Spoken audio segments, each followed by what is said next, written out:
Anybody out there have any different approaches to writing that they'd like to share? Not so much that now, but I did have a question concerning where do you find places to, for example, publish your short stories, or where to market your work? There is the Writers Market, which is, I should have brought some of this information. It's in print, so it gets out of date very quickly. Even though it comes out every year, it gets out of date very quickly. That can be had online very expensively, I think.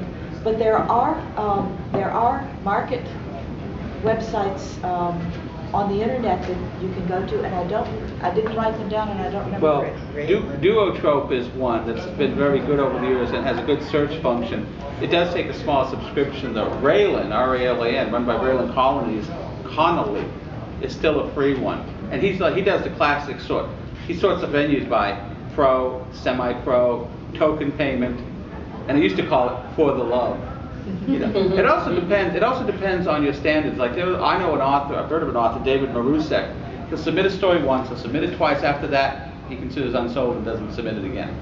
I belong to the J. Lake School. I'll submit anything with a pulse and with breath. I don't care. I figured if one person read it and liked it, I'm happy. Now, I don't need the money because I've got a regular job. That's not the right thing to say to a person who's trying to make a living doing it. But you never know when you're going to gain a fan. But I mean, if you find Raylan or Duotrope, also I'll look for authors who I admire. Like since I write alternate history, I said, "Where's Harry Turtledove been published?" And then I'll see who's published his stuff. Just like if you like someone who's an analog author, you see, well, what other places have picked up his stuff? You can see definite patterns and tendencies among various venues. The main difference is how much they pay. You've got what does Tor pay? Like 25 cents a word or something ridiculous. You know, and then some pay 15, some pay 10. You know, my best. Is this novel or short stories? Yeah. Oh, 6 or 8 cents. Yeah. I mean, last year the best sale I had in terms of rate was a nickel a word, but you know, still a couple $100. I could do something with it. Well, my wife did actually, but it's another issue. She gets all my money for in return for being neglected. I'm afraid. I hope my dogs don't get onto that. But it's important to have a system. If you are writing prolifically and you submit frequently, if you have a system for submissions, so that you list the markets to which you most want to submit, starting with the best one at the top. Then you send it to the best one, maybe they buy it, wonder of wonders. If they don't, send it to the next one, just move down the list. Immediately on getting one rejection, move to the next one down the list, because somebody down there there's a good chance they'll like it. And if you give up on number 2, you know, that's interesting. That's ridiculous. Yeah, always start at the top. Yeah. And because the worst thing can happen, and I'll give you a really good example.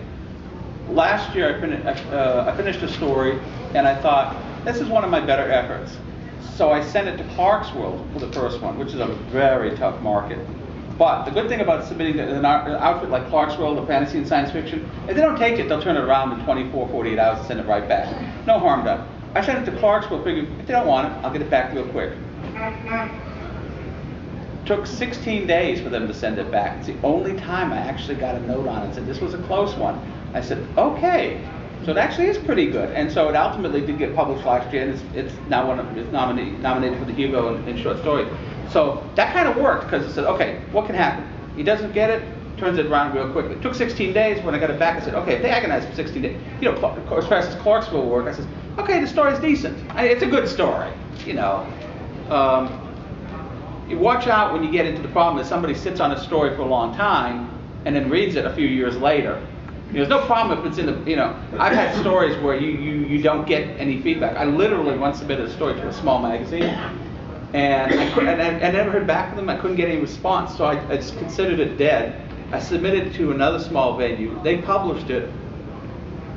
Gardner Dozois, the next year in the honorable mention list, on the back of his yearly anthology, gave it an honorable mention. Then, after it's been published, after the anthology comes out, I get the rejection letter from the first magazine. 2.5 years later. Wow. I didn't say anything, but I said, dude, man, I know it's a labor of love. Okay, any other questions? Yes, sir.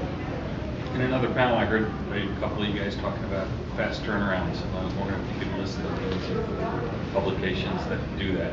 Well, that have fast response. fantasy and science fiction's always been traditionally quick. Clarksville will be quick. There's probably some others I don't know because I don't fit their standards in short fiction. When you go on Raylan, it has RT, and they give you Oh, yeah, return time. 2 Yeah. weeks, a month, 6 months. So Yeah, you can usually Google like what the return times are on places. Yeah, daily science fiction. A lot of magazines, they'll let you know if you pass the first. You know, if they don't reject you, they'll get back to you and say you passed the first slush pile reader. You know, and so it's so you either come back quickly or you actually have a little time. Analog and Asimov's and some of those big publications take a while, but actually they read quickly. The problem is they get so slammed. You know, they get 1,800 to 1,000 stories a month. They're actually moving quickly. They just have an enormous amount. I don't know any of the other sites. I mean, the ones that pay, decent amount. Raylan's the best place to look. Honestly, that's who I use. When I have a story and I can't think of where to send it, I go to Raylan. And he does updates. And he'll say stuff like, this magazine may be dead, we're not sure, no one's heard from them yet, and stuff like that. But thank you. As a final resort, if you live in the desert and you don't have a computer, find the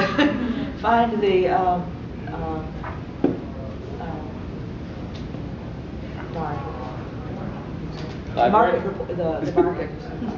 I lost the name. The Writer's Market. The Writer's Market. Oh, okay. Find the Writer's Market. Every library has one. You don't have to buy it. Just go and look. And we just got the 10-minute warning, so if anybody has some questions you need to ask, please ask it. Yes. I'm just wondering, how many rejections do you get before you decide to maybe I should retire this piece, or or if you're willing to share too, like a basic lifetime number of rejections, just for perspective. I have a logbook that I log in each story. I put the story name at the top, log in when it was sent out and when it came back. There's about a dozen spaces on each page. My standard's over time been, if I get to fill out 2 pages, it's been rejected 24 times, I'll give it to a non-paying market, somebody I know is a favorite, to publish it someplace, because then at least I can have it published in a collection later.